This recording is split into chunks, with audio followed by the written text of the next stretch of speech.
to the Bad Boss Brief. Here are your hosts, Eugene S. Robinson and Stephanie Peirolo. Welcome to the Bad Boss Brief. I am Stephanie Peirolo. And I am Eugene S. Robinson. And today we are on episode 30, so yay to us. And we're going to do what's called the Bad Recruitment Show. Oh, I'm so looking forward to this. You don't know. I was just talking about it with somebody. Yeah, so let's go. Yeah. Well, and people have a lot of stories. And I think what's interesting, and we've all heard the stories over the years, recruiters who ghost people have, different forms of bad behavior. But the reason this came to our attention is we do a small advice podcast. It's real short called Sub Rosa. Mm-hmm. And somebody got in touch because they wanted to talk about a problem that they had with recruitment. And it was so egregious that we were like, oh no, we need a whole episode. We might even go longer than the normal 30 minutes with this one. Because what I did is after hearing this story, I put out a call on LinkedIn and say, does anybody have any, egregious bad behavior recruitment stories? And not surprisingly, I got a few. So in this, there were really kind of two themes that came up, right? And the first theme is what one listener who sent us an email called the string along IP harvesting, which is when a person is in a very long recruitment cycle, like, interview after interview after interview.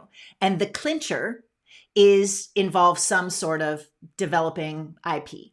Right? Whether it's a strategy, job description. In one case, someone was asked to write a white paper on cat grooming in a mobile environment. Right?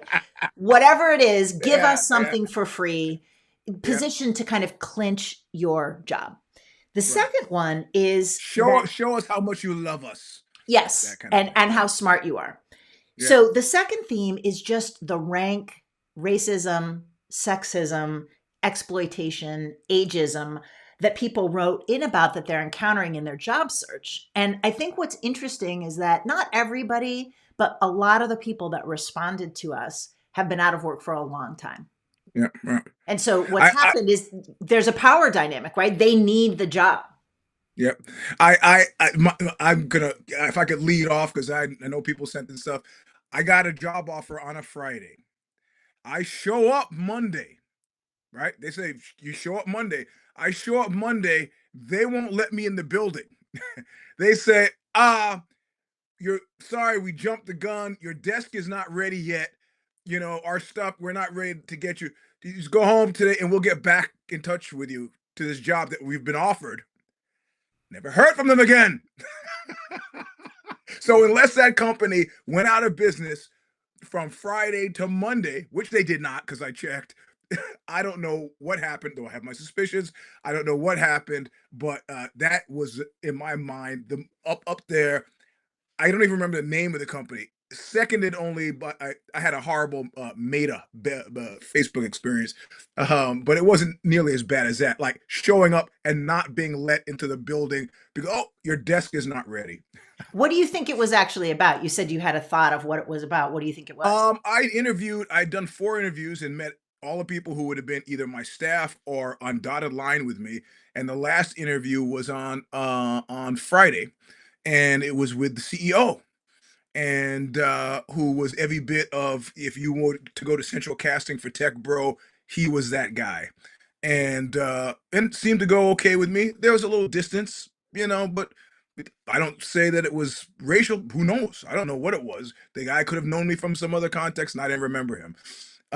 But whatever it was, I think when he found out that I was standing outside the building on Monday, it's like, wait a minute, you made this guy an offer? And I think it was rescinded, but the cowardly way that they dealt with, your desk is not ready, we'll get a hold of you, and then nothing. I suspect largely now that they're out of business, because I think I would have remembered had I heard the name again, but that was ridiculous. Well, it didn't hurt my feelings as much as it was just ridiculous. Well, here's one that is also in the ridiculous category. And this one is, I'm not using anybody's names because they asked me not to. So every name you're going to hear is fake. This one, I had a long conversation with this woman who I'm going to call Belle. And I actually did some research to know that this is a true story. Mm, And so Belle is a Black woman, very experienced, and has a VP level position at a global advertising agency in mm, marketing.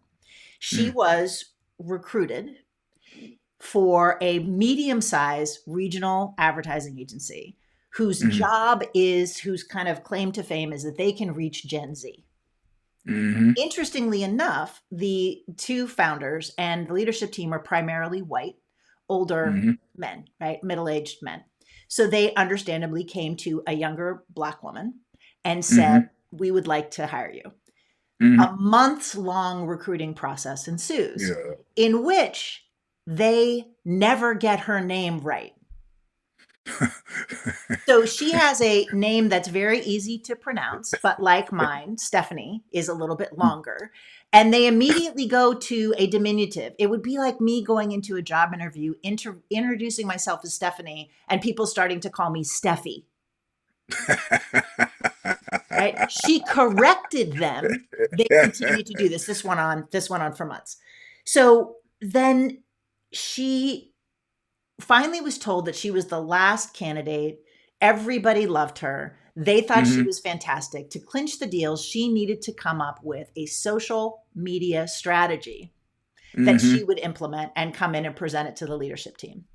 mhm, So she worked hard and she actually showed me this presentation. And I don't mhm, know, I'm not a social media expert, but I know enough to know that what she presented to them was something that a mhm. consultant would charge five figures for. I mean, it Right, was very comprehensive. It was excellent. right. And, one of the things that she said is that, you know, you can't have culture without Black. Right, right, Like she was right, bringing them something that they otherwise could not access with their current right. staff. So she showed the presentation. Everybody loved it. It was fantastic. It was wonderful. Time passes. She gets a Mhm. call from the recruiter who says, actually, we have another candidate. Yeah. And, we were talking about, I know you wanted a VP position, but that can't actually be something that, we give you. And Mm, I know that the job description said that the top of the salary band was this number, but we're not going to be able to offer you that number. mhm. This is their salary band, what they had Right, presumably, had right, funded and approved. She wasn't asking for more than what it was. She was right. asking for this. Very qualified. I've seen this woman's LinkedIn profile, Yep. more than qualified for this job. Right. So she went to the CEO, who would have been her boss, and Mhm, explained, I'm not taking a demotion. I need to mhm. be at the VP level. And he said, VP is something here that really is only for the cream of the crop. It really means something. And we just Yeah. can't give you a VP title. So Uh, she went to LinkedIn and looked mhm, at the LinkedIn profile for a woman who is a mhm, VP. And guess what? mhm. She had less experience than Belle did, Uh-huh. Yeah. but she was white, Uh-huh. long Uh-huh. blonde hair, white Uh-huh. woman. Uh-huh. So ultimately, she went to that. They did offer her the job, reduced title, reduced salary. She Mhm. said no. And they told her, oh, well, thanks for that whole strategy that you put together. We're going to pay you $300 for that. Mhm. And that was their only acknowledgement that she'd done all of Mhm. the work. Mhm. So I guess, and, you know, I'm curious as if she had said, "That's okay. I don't want the $300. I want to retain my rights to that." Would she have been able to get away with that? I think it's a gray area. I think it's Mhm, one of those situations where there's no contract during these mhm. processes, right? So there's Mm. nothing that says, and also they can say they're not going to use it and then just use Yeah. it anyway and pretend that they didn't, right? Yeah, right. And I think that's the challenge. And of course, when we get to recommendations, which, we will, one of them is do not do this, right? Mm, Just you can't give it to them. Because another story that was also interesting is from a guy I'm going to call Peter. He's a Black man, and he is a booking mhm, agent for record labels. He saw a mhm, job mhm, advertised by a record label that mhm, primarily promotes Black artists. Mhm. Everyone in leadership at that record label is white. Mhm. So they invited him to come in he applied for a job, and they said, great. They had good conversations. Everything's going really well. Multiple interviews. They say, come in and bring us a playlist of the artists that you're enjoying. Tell Yep. us what your tastes are. So he comes in and plays in the playlist, and they're like, oh, we've never heard of that artist. Wow, Mhm. tell us more about this one. There were a number of artists on his playlist that this Yep. record label had never heard of before. Yep. Then they disappear. He doesn't hear anything. He Yeah. doesn't get any sort of response. He finally calls and gets through to the voicemail of the recruiter, and then Mhm. gets a stock kind of, thank you for your time. We're not considering you anymore. Uh-huh. A few months later, he sees not one, but multiple advertisements and events with this record label promoting the artists that he introduced them to, that they had Huh. never heard of before he showed up with his playlist. Yeah. Yeah. Yeah. Yeah. Right. And his quote was in the email exchange that we had. So there you have it. A horrid combination of shitty hiring practice, free labor, and exploitation. Yeah. Yeah. That's bad. That's bad. Well, my time at Ozzy involved a lot of that as well, right? I mean, you experienced it to, I think, a certain degree, but you were essentially asked to write a white paper, 5 story pitches, five this, five that. I mean, it was a sizable piece of writing that you were being asked to do, and no, not a lot of clarity around ownership. Were what are the 5 stories that you think are undercovered? But I guarantee you, in each case, if those were any good, big uncovered stories like in mainstream, but we took them. We just out and out took them. In fact, I mean, it's so rife with this. When I did Code Magazine, which is a men's fashion magazine in LA, and I was just living the good life, editor in chief, fancy parties, nice suits, having a great time. At one point, I went to the National Association of Black Journalists. They had a big meeting in St. Louis, and I went. And some guy came up to me and he said, "Hey, have you ever heard of Manifest?" I said, "No, Manifest." So, well, I know the guys at Manifest, and what they had done was a market study to show that over 60% of GQ's readership were men of color. And so they said we could build a magazine on that 60%. Asian men, Latino men, African American men, Indian men, we could build. And they said, we need somebody to publish it. And they took it around from publisher to publisher. They found somebody at Condé Nast. The person at Condé Nast said, hey, guess what? I'm going to go to work for Larry Flint. You should, present. And because Larry Flint did non-porn titles. And so they presented to Larry Flint. He goes, I'm not interested. Thanks. Great. And he turns around and he created Code Magazine. I mean, thieves, shysters, chiselers, scoundrels. It's just out now. It's disgusting. And the more creative you get, like the guy who wrote in with the record label, the more crazy it is. It's just I would never think of doing that in any professional setting. Just take your work and just take it. Just take it.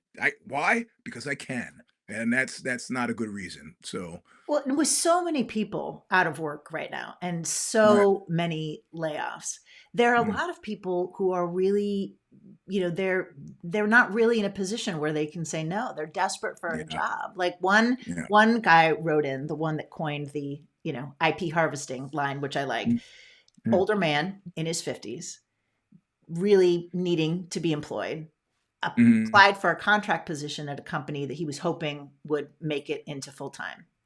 The Right. long, again, very long interview process. Good relationship with the CEO. The CEO says, hey, I've got an idea. Why don't we hire Mhm. you for a full-time position? You write up your job description, your strategy and tactics to fix this, difficult kind of technical area. And what will measure the job on, what your, key performance indicators, KPIs are. This is not a stupid man, but he really Mhm. wants a full-time job. So he writes all Right. that up and doesn't even get the contract position, let alone the full-time Yeah. position. Yeah. Right. And I think what's the challenging part of this too is the level of, and I don't think that all of these recruiters are necessarily bad people. Right? I Hmm. think that there's a unwillingness to learn or Yeah. an assumption about who they are. Right. So when Belle didn't get the job, she called the recruiter back, a white woman Hmm. who had, Hmm. been decent. It wasn't her Hmm. thing. And Belle said, "Listen, I want to give you some feedback on what this Hmm. process was like for me as a Black woman. Hmm. I did some research, and on Glassdoor, there are a number of comments and reviews about your company that talk Yep. about how badly people of color are treated, and Yep. specifically call out people of color's competence being questioned Hmm. and underestimated." And Hmm. that is something that I experienced in this process. Yep. And the recruiter said, this is what she said. Well, that can't be because the CEO, who's a white man, he has two Black daughters. Yeah. Yeah. Okay. All right. Well, that solves it. Case closed. And I think this is one of the challenges, is that, there's a certain sense of this is how it's always been done. And then Mm, there's also a sense of, but we did our DEI training. We have a mm, Black ERG. yeah. Yeah. We have one of our people in leadership who are all white has a, Mm. spouse who is a person of color, or a child who is like, and there's this My unwillingness. my yeah. My best friend. My best friend is Jewish. Right. My best friend is gay. I had a situation. I mean, you have always two conversations going on. There's the audible one that we're hearing, and then there's the sub audible one that's really happening. And Mad Magazine did a great job of capturing it. If you remember what the shadow knows, and it would show people doing normal things, and the shadow acting out what they really wanted to do. And I had an interview with, I mean, this is the first job out of college, so I was throwing my net wide. It was for a district manager at AMC movie theaters, right? Like, so any way to get into entertainment, you write distribution, a film, it's a big deal. And I'm in the middle of this interview, and it dawns on me that the guy who's interviewing me hates me for whatever reason. And I developed during the course of this hour-long interview an intense hatred for him as well. And at one point, he asked me, Rick San Vicente was his name, because you never forget. And he goes, Stanford, huh? He's looking at the resume. I go, yeah. I go, oh, I'm sorry. Do you go to Cal? Because I figured he said it like there was some. He goes, I went to the school that kicks your school's ass every year in football. I go, I'm not a football fan. He goes, USC. I go, oh, impressive. Right? I shouldn't have said impressive.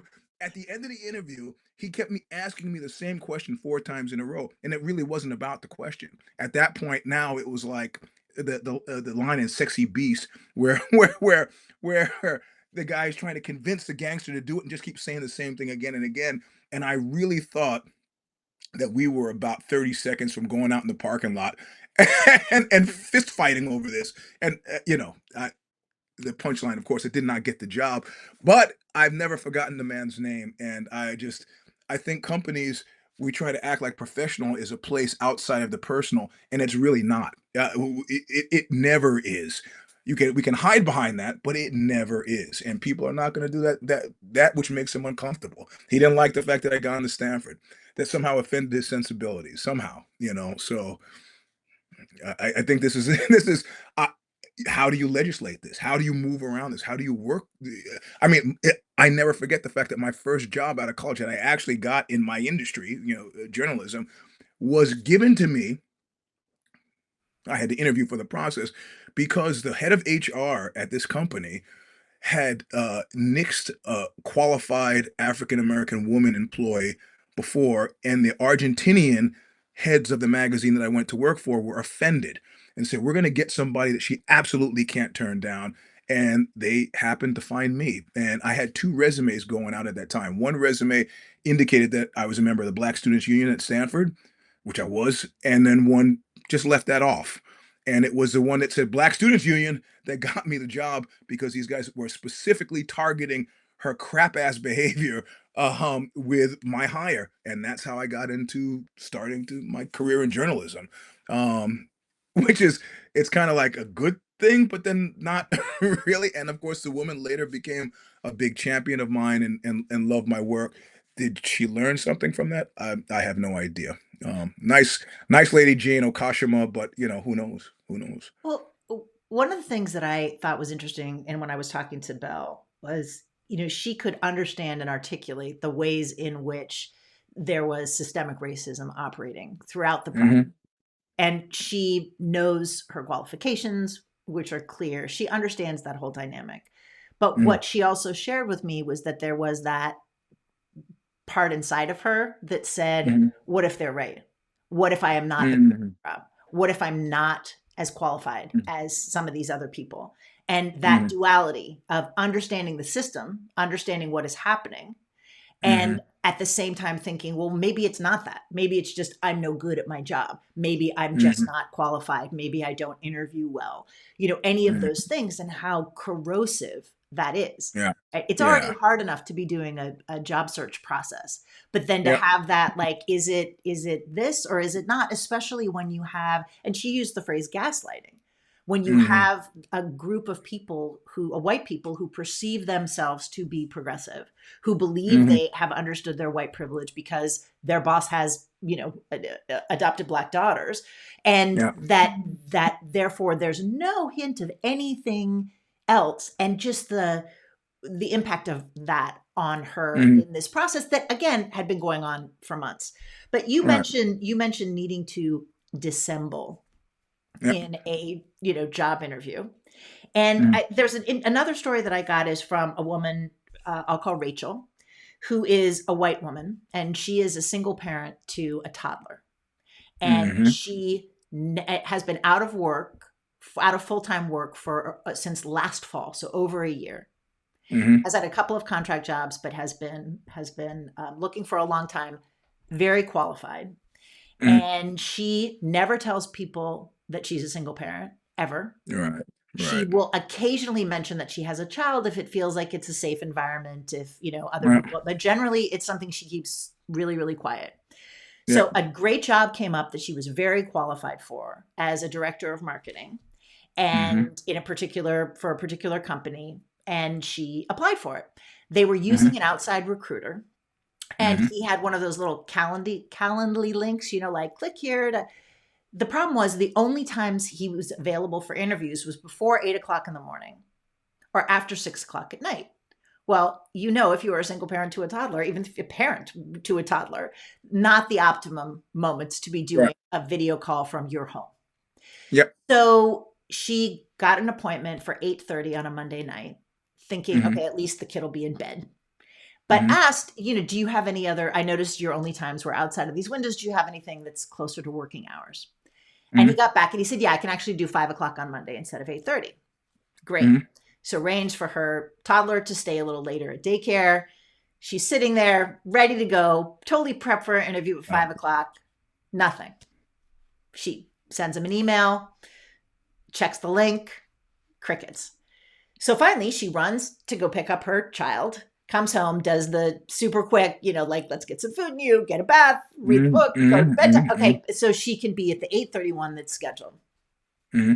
He shows up for the 8:31, and this is what he says. Oh, sorry about before. My Peloton was just calling my name. Oh man. Oh man. Yeah. So she talked about, she didn't use that phrase, this shadow behind her, but she talked about the idea Hmm. of her frustration of Hmm. having, completely messed up her evening, when a simple text, return, Yeah. email, Yeah. anything could have made it Yeah. easier. And that Yeah. assumption that she has nothing else better to do, but she dissembles because she needs Yep. the job. Excellent interview, conversation, everything's going great until she hears, Mommy, Mommy, I'm Hmm. scared. And Yep. she says to the guy, can you just excuse me for a minute? I have to go and get my child. Hits Yeah. mute, leaves, gets the kid a glass of water, is back in, she says, less than 60 seconds. Hmm. Kid's quiet. This guy looks and says, well, you're a better parent than I am because I would have just let him cry it out. And her thought again is like, so now he knows I'm a parent, which was not something she would have revealed. He has a pretty good idea that I'm a single parent because if there was another co-parent in the house, that person would have gone and gotten the kid. And he's now judging my parenting because I stepped away from an 8:30 p.m. video call for less than a minute to comfort my crying child. Continues, dissembles, needless to say, never hears back from them again. Okay. Yeah. That's yeah. There are a couple of ways. I have a friend who had been for a period of time an executive at Glassdoor, and he said a goodly portion of his job at this point was legal because companies are trying trying their damnedest to get in to find out who's doing it, and their wall at Glassdoor is impermeable. You cannot, we will not give the information, we won't provide you, sue us all you want, you're not getting this information. So it's a pretty reliable place to blow people up if you need to do that. um, but when I think I had a friend who was an undercover detective. He worked for like Pinkerton or something like this, and he had a really interesting job task. His job task was they would put him in places where they were having problems, and he was essentially a narc, right? So he worked in during the course of a year. He'd be in a factory or working at Home Depot, or I mean usually working class gigs, but good decent gigs with sometimes unions. And or I'm an electrician for today, and he would encourage people to do bad. I mean, he had a problem with the job in its essence. But at one point, he said one guy had gotten a bad review and was saying he was going to do something about it. And he was trying to talk the guy down. And as he's leaving work that night, there's a catwalk in the warehouse. So it was warehouse work that he was now a warehouse detective. So he's working in the warehouse, and he sees the boss who had given the guy the bad review walking down between, these tall, whatever they were storing in the warehouse. Um, and the guy who had gotten the bad review is stalking him with a brick. And he said, I know what my job was, and I knew I really should do it at that moment. But the guy who was being stalked was such a prick that I just figured, you know what? I'm going to let the jungle do what the jungle does. And the guy really was hurt, was knocked out by his car. But at that point, he was a little more judicious about throwing out bad reviews, which I think was the upshot. But it makes you feel terribly powerless. And you wonder why. There's an article recently in Business Insider about how birth rates in Asia are through the floor because women are going, no, no, no. I'm not going to get paid less in the workplace. Rush home and then make dinner for this dude who's getting paid more than me for no reason and raise it. Nah, I'm opting out. So it's a serious problem, but it makes a lot of sense. This guy his Peloton was calling. It's disgusting. Well, what made me sad was that, this woman is, a generation behind me. Right? I Yeah. mean, my daughter's 35 and, Yeah. 36. And so I have, like, when I was a single mom of two little kids, I never talked about being a parent. I would Yeah. never say I've got to take my daughter to the orthodontist. I would be like, I have an Yeah. appointment and leave it. I was very careful about talking about Yeah. that. And Yeah. I was just so sad that she has to do the same thing now. And Yeah. wondering, is there a connection about that? She's very qualified. Is there a connection between the fact that she's been out of work as long as she has and the fact that, she's a parent or she's a single parent and that she didn't get this job? So Yeah. I want to go to some of the advice, Mhm. that I can give. And again, acknowledging that there are a lot of people who don't have the privilege to be super picky about their job. Yep. Yep. And you do what you have to do, right? Yep. Yep. But I would definitely say be judicious about working for Yep. free, right? Yeah. Now, Yeah. both of these If it's for people, free, it's not work. right? Yeah. And ask for compensation or pushback or just say, and what I generally suggest to people is if Mhm. understand why they're asking you to do this, right? Mhm. Do you want to know that I can present? Do you want to know that I can do a sales pitch? Do you want to understand that I can develop a strategy?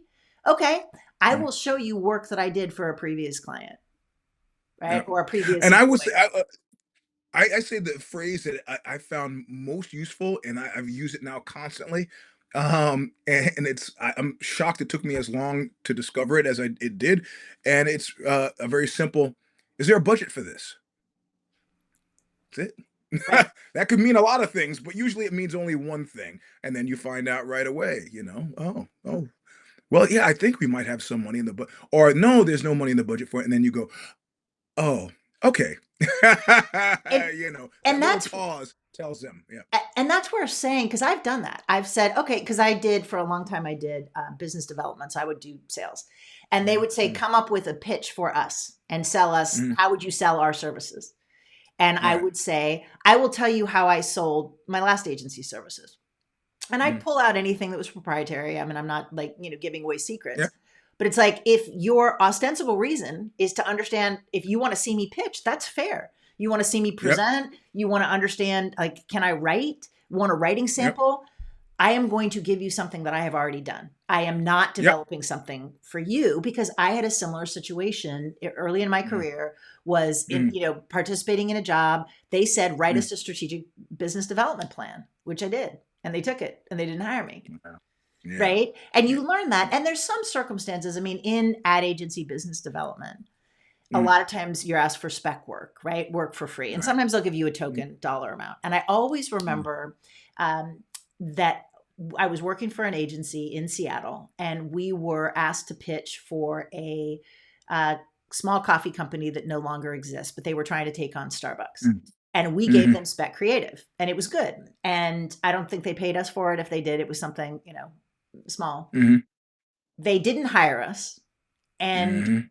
within a couple of months, I saw the exact ad that we had presented. Exactly. I mean, they didn't even bother to change the colors or the fonts Yeah, all yeah. over Seattle. Yeah, Right? yeah. And that's happened Yeah, that's multiple so good. times. So that That's is really endemic good. to the advertising industry. And anybody that's Yeah, ever been in ad agencies understands that. It's very yeah, different if I'm an individual person. It's very yeah, different if like this is my life. I still got my paycheck, whether or not they yeah, got a paycheck for yeah, this thing. So be yeah. judicious about working for free. Give them the, Mhm. understand what it is that they want to know and try to give Yep, them work you have already done yep, or make up something, but don't give them away your IP for free. The yep. second thing is advocate for yourself and do due diligence. Yeah. Right? So in my negotiation training, I always talk about understand exactly what you should be getting paid so you can ask for it. In this Mhm, case, what Belle did was, by checking on the current VP and looking at mhm, her LinkedIn, Belle was able mhm, to see, oh, this whole cream of the crop argument isn't true because mhm. I have more experience than the woman who currently works there who is a VP. Right. Right. So do Right. your due diligence and dig up what it is because obviously this guy wasn't about promoting the best of the best. He was Yeah. about promoting the whitest of the white. Yeah, and also I tell you, I don't make a single step these days. I'm just not a commercial for Glassdoor, but go to Glassdoor, go to reviews, and type worst first. That you can set the filter so that you read the 1-star reviews first, and generally those have a lot. I mean, you can tell from you can. They, the companies will dismiss it, and I know they've dismissed this as disgruntled employees. But if you've got 300 disgruntled employees who are taking the time out of their schedule of finding another job to talk about this last job, you got a place that has problems, and it stopped me. It stopped me I actually had an interview at a place, and this is in the last 2 years, and then thought, oh, maybe I should check Glassdoor, and they had horrible ratings. And I should have ghosted them, but instead I just said, oh, my stuff has changed. I'm going to go another way here and let them down that way. So you don't get yourself into a horrible place because you forgot to look at Glassdoor. So, And this is another thing that came up when we were having this conversation because, mhm, was Belle couldn't decide whether or not to name the agency. mhm, And, you and I were talking and the question came up, do we name the agency? If we got Hmm. Bell's permission, would we name the agency? Because one of the things we don't do is we don't generally talk about who the bad boss is by name or Hmm. where they were working. Hmm. And, part of that is because I don't necessarily get a chance. We don't get to always do the research. We don't know how true it is. Yep. We protect ourselves legally. There's a lot of reasons for that. But with this Yep. one, since, we knew it was true, that was the question. And Hmm. she ultimately said, please don't name them. And Yep. that's, that gets to be her call, and that's fair. But what I was thinking about is, before Me Too, I had been sexually harassed many times. And Hmm. I often felt I shouldn't say the name of the company or the man. I shouldn't say the Hmm. man that, did that, because, I grew up in a time and a generation and environment Hmm. where it's like, if you can't say something nice, don't say anything at all. And I Yeah. thought that would come back at me because some of these were pretty Hmm. powerful men. Yeah. And that changed. So the last time that I had sexual harassment, it wasn't happening to me, but it was happening to a woman Hmm. that worked for me. Hmm. I was like, Seattle's a small community. People Yep. know this. And I didn't say it publicly. And it was true. I could Hmm. prove it. But in smaller groups of women, when someone would say, hey, what about this role? I'd be like, Hmm. not this guy. And I would Yep. name him, Yep. and I would Yep. say, this is the Good. experience that I had with him. And I feel Good. like when it comes to recruitment, the idea of holding people accountable, holding recruiters accountable, holding companies accountable. I mean, one of my hopes is that Rachel will Mm-hmm. take this podcast and send it to the company that hired this outside recruiter and say, Yep. this was my experience with this person. He should Yeah. not be able to be recruiting for that company because it's a reputable company. He should Yeah. not be working for them anymore. So I think, Yeah. especially if you are a person of color, a marginalized community, tell your friends about Hmm. these people. Tell your friends Hmm. about these agencies, because again, especially these organizations that are marketing to younger people, that are marketing to Yeah. Black people, who are treating Yep. Black people this, yeah, it's just, Yep. Yeah. yep. Yeah, that's it. Yeah, it is. Yeah, silence is death, right? So yeah, speaking out to somebody somewhere is gonna have an effect upstream. It'll help people, or downstream, as the case may be. It will help people, and this is kind of what we're about. So yeah, for sure, do that. I mean, unless you don't like the person, and then you you let them do it. I mean, we mentioned the kid. There was the Chronicle was going. San Francisco Chronicle was going through some changes, and when I was at Ozzy, they were looking to hire an editorial director. They had lost a woman who had taken the job from Yahoo, and this woman, who was an esteemed editor at the Chronicle, was looking. She lived in San Francisco. Ozzy was in Mountain View, which, if you don't know Bay Area, given rush hour traffic, that's an hour plus commute, right? And they interviewed with the upper staff, and then she came to her interview with me, and I said, listen, um, they usually put me at the end of the cycle because I'm a hopeless truth teller, but I'm a father as well. And I can let you know that if what they said to offer you this job, or, who a woman with two kids under 8 years old, that you will leave the house before 8 to get to meetings here at 9, which they will schedule, if not earlier.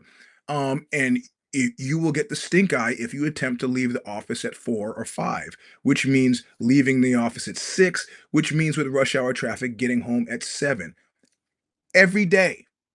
And she said, well, they said I could work from home. I go, don't you believe it? The nobody's successfully done that here. This is prior to COVID.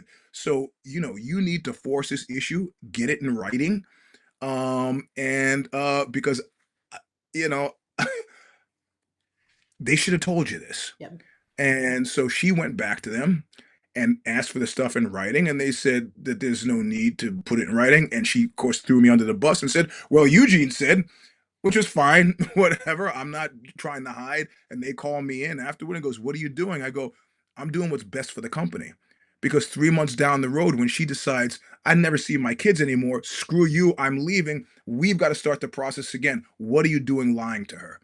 And of course, that was one of the pebbles in terms of the lies that were told at Ozzy, I guess.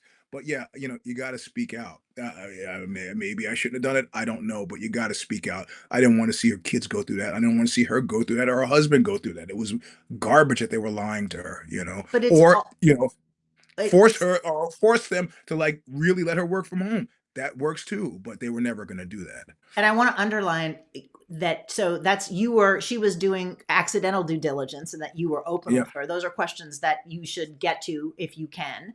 Although correct. again, then there's the bind. You don't necessarily want to say because I have kids and then not get the job, but you need to know that. But the get it in writing. I have seen Yes. so many people who have been promised bonuses or private offices or working from home, and maybe even by somebody who was well intentioned, and then that person leaves or they get Yes. transferred, another boss comes in. You have to Uh, have it in writing. So yep. anything that has to do with that, make sure to get it in writing. And then the last part is, if there are well intentioned recruiters that are Hmm. listening to this with a desire to be fair, who want to be Hmm. better at recruiting, look at Hmm. a couple of things. How many interviews do you make people go through? Right. I Yes. mean, like, I've been part of plenty of hiring processes, and there's really not a reason to have more than like 4 interviews. I mean, like, there really, 9. I had 9 at Facebook. 9. I mean, there's nothing that's so look at, if you are a recruiter, look at your process, Mm, streamline it.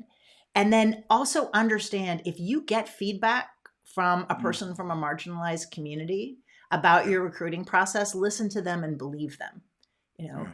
do like the idea that someone is saying the CEO can't have any issues. He can't be racist because he has 2 black daughters. Like, Mm, I thought that had gone out with, like, can I touch your hair? Right. That there are yeah, just some right. things that white people ought to know. And Yeah. that evidently people didn't get the memo.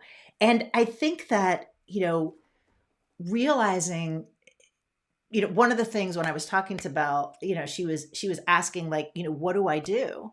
And I Mhm, have to say at this point, and I'm curious to hear what you have to say about this, is I've seen so many people of color, right? Was mhm, basically black and brown, who have mhm, gone into a workplace that is mostly white leadership, and mhm, they say, we really want to have a diverse leadership team. We've done our homework. We've done our DEI training. We want you to be part of this. And then they come in, they get hired, and it turns out to be a disaster. It's mhm, nonstop microaggressions. And so what I mhm, wonder, if you were talking to somebody like Belle, who's, mid-career, would mhm. you say to her, hey, if there aren't people of color on the leadership team, don't even bother? No, I don't. I wouldn't say that, and I'll tell you why. I got interviewed at Ziff Davis, and I don't remember the job I had before then.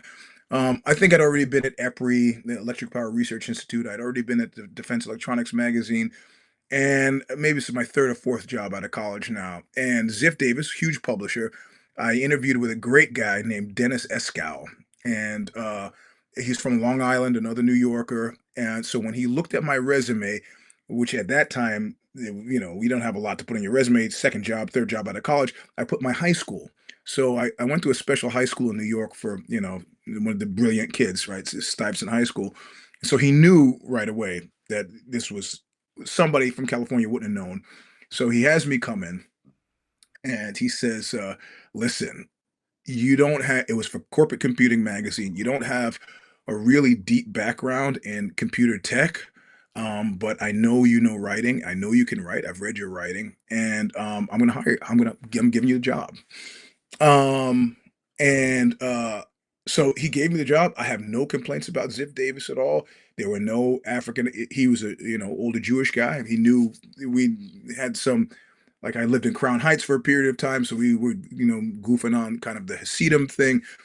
He was an Orthodox Jew, but then so I felt very comfortable. I felt comfortable. But what I start to notice after having been there for 6 months is that almost everybody else at my level had no computer technology in their background either. Mm. And I don't know, they could have had the same speech. Um, it's a dispensation. We're a comedy. This is a affirmative action of a kind, right? I don't know if they would have gotten the same speech. I'm not talking crap about Dennis Escal. Like I said, he was a great guy, but it was just a very weird setup. But the reality, an executive staffer who's African American, let's go down the road 12 months where they sell the magazine and they're trying to find placement for people inside Ziff. I interview with Joel Dreyfus, who used to work. Well, I don't want to cheat the story. And we're talking, and he keeps saying we, and I'm like, who is this we that he's identifying with that somehow includes me? And then he sees I'm not getting it, and he says, us black folks. And so I get it. He's a very light-skinned black guy. And I go, oh, okay. Also from back east, also knew my high school. But he paused and says, I need to tell you, I love what I'm seeing here on your resume, but I'm not giving you the job. But maybe we should have coffee sometime or something. I was like, yeah, okay, thank you. He had written for business, Black Enterprise. And my stepfather, for a period of time, had been, a staffer at Black Enterprise magazine, and all of that didn't matter. And a weird inversion, African American guy, the executive staff African American guy, chose not to hire me because he didn't want to be seen as maybe hiring me because he had a preference. So he went overboard to not have a preference. So there's weirdness abounding, in terms of this professional setting. But again, when you start to confuse the professional and the personal, which always happens, stuff like this is going to happen. It's not going to stop. You can't stop it, Right. All right. Well, that's it for today. And again, thanks to everybody who got in touch from the LinkedIn appeal or just, sent it to our email, WTF@badbossbrief.com. We'd love to hear from you. And as you can tell, I actually had some email exchanges and some conversations with people. So, gave out a little bit of advice and thought process. So thanks very much to everybody that helped. I love the cat thing. The cat stuff. Right. Write a white paper on mobile cat grooming. Like that one is just, it's not just advertising. I go, I lose, you win, keep the job. I'm gone. All right. On that note, thanks very much. We will be back soon. Bye. Adios. Thank you for joining us for another episode of the Bad Boss Brief podcast with your hosts, Eugene S. Robinson and Stephanie Peirolo. You can check out more of their work by visiting consigliera.substack.com for Stephanie and eugenesrobinson.substack.com for Eugene. You can also find Eugene at Mr. Sleep 3, that's number 3, on Instagram. Reach out with your questions, concerns, worst case situations, or suggestions to us at WTF@badbossbrief.com. We personally answer every submission. Be sure to join us at badbossbrief.substack.com every other Wednesday for episodes of Bad Boss Brief for our Sub Rosa shorts. Until next time, don't be an asshole at work.